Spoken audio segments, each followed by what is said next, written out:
Hey y'all, it's your brother Brandon again. As you can see, 21 weeks sober from Mary Jane, part 4. This should be the final part of just my journey of where I'm at now. Here we go. So now I'm realizing that this substance that at one point, and I just explaining like letting go of this substance now, 20 weeks in, has made me realize that this was like a partner, right? A partner that in the beginning of the relationship made me feel good, made me feel life more vividly, made me connect to friends, made me not deal with traumatic feelings and unwanted feelings, made me made food taste amazing, made sex feel amazing, made concerts feel more enjoyable, movie time, going to movie theaters feel more enjoyable. But as time goes on, you realize this person is taking the very place of God, taking the very place of your higher self, which is God, the very place of your soul, the very place of things that holistically should be yours in a sober sense, and you shouldn't need this person or this substance in order to eat. You shouldn't need this person or this substance in order to deal with life, and not to bash on you for needing it when you did, but now you have healed from things that you at one point needed this person or substance for, and now it's time to let it go. And just these past 21 weeks have felt like a breakup. And it's felt like so many deaths to past versions of myself. And it has made me have to deal. I remember in the beginning, right? And that the very first couple of weeks where I am at a new job, I've let go of this substance that at one point when I got a new job, I would have ran to things that are things that I know, things that are comfortable. And any other time I'd have had a new job, what did I may not know what's going on in the new job, meeting new people, but I know I'm going to go home and I know what's going to happen after that. I know that I'm going to shop for the high version of myself. I know what snacks he likes, what food he likes. But the comfortability wasn't cutting it anymore, because I'm going into different venues and evolved versions of myself, and those past version things just wasn't cutting it. And I also just got tired of always coming across videos being like, you know what you need to do, you know what you need to do, and I'd be like, all right, fuck it, I'm just gonna let it go so that y'all don't ever say to me again, you know what you need to do. I'm like, I already did it. And lo and behold, very, very, very funny, when I quit, all those videos ceased. They disappeared. So all in all, I believe that was God and my angels protecting me.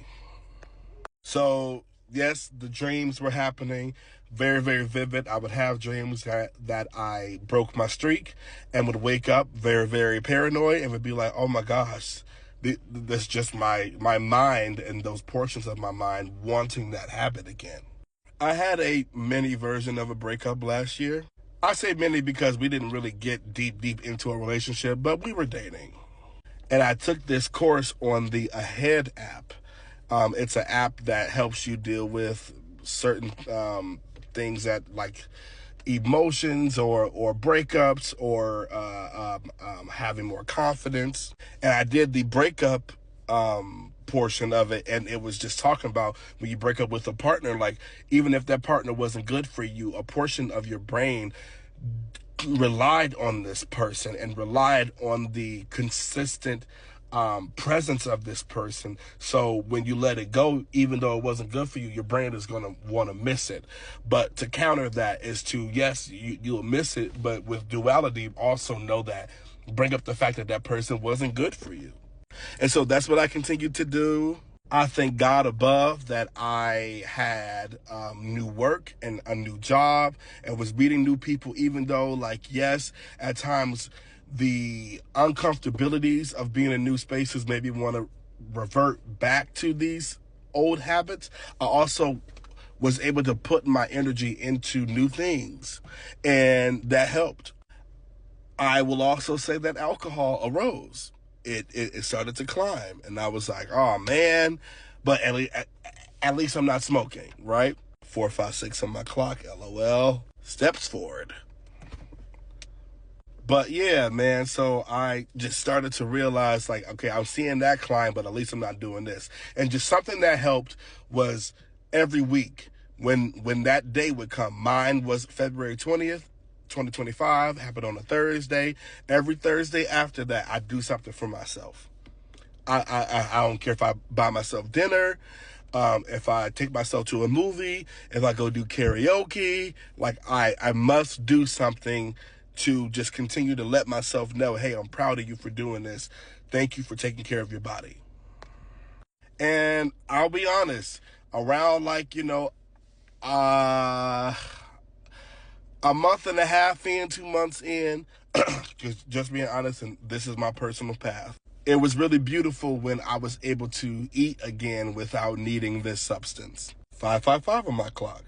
It was really beautiful being able to be like, oh, snap. Like, I can taste this really good meal and I don't need this substance to do it. I had me some fun, some sex. And baby, hey, it felt good without it. Now I was still drinking, but not as much as I was smoking. I eventually, at some point, was able to go to bed without needing, well, Benadryl. I mean, I have allergies, but I eventually was able to go to sleep without needing something to help me go to sleep. I was consistently practicing these weeks, and it was really dope to get to 20 days, to get to 30 days, to get to a month, to get to um, um, uh, uh, uh, 3 months, to get to 4 months, and now 5 months in. It has been a beautiful journey of just really being present. I remember in those beginning weeks, I had this clock in the apartment that my job had for me, put me up in, and this clock was loud as ever when I first got in there. I was like, I can hear everything. I can sense everything. I'm annoyed. This is crazy. What am I doing? I'm in the wrong story. Into the Woods Theater. Yeah. But, child, by the time I left that apartment, about 4 months in, that clock was just like background noise. And it honestly became something that was beautiful, because I was like, it doesn't bother me anymore. And it was really dope being able to go to functions where I know I would have wanted something to smoke on and just be like, no, I don't need it. And like, it's dope to be, it's like, again, like letting go of the training wheels and being like, I can ride this bike. I don't need that. And I think one of the most scariest things for me that still reigns true to this day, I'll be so freaking honest with you, I'm still scared of going backwards.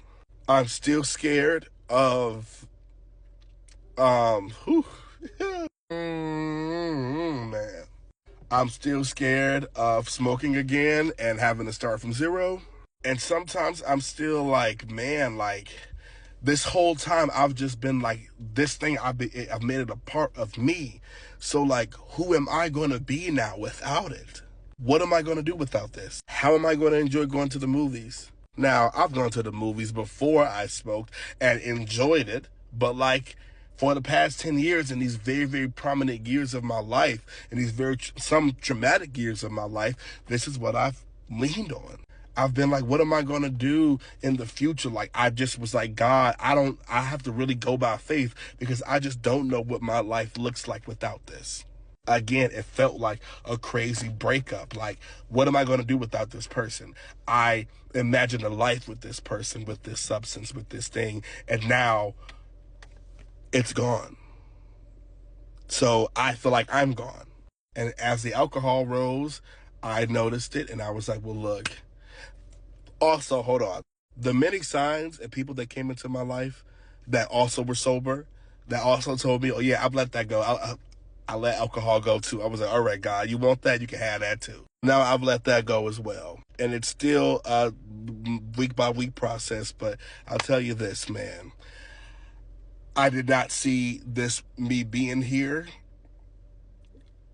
21 weeks ago, but I am here. It is doable. You are not alone. All it takes is one step. We are stronger than we know, and you can do all things through Him.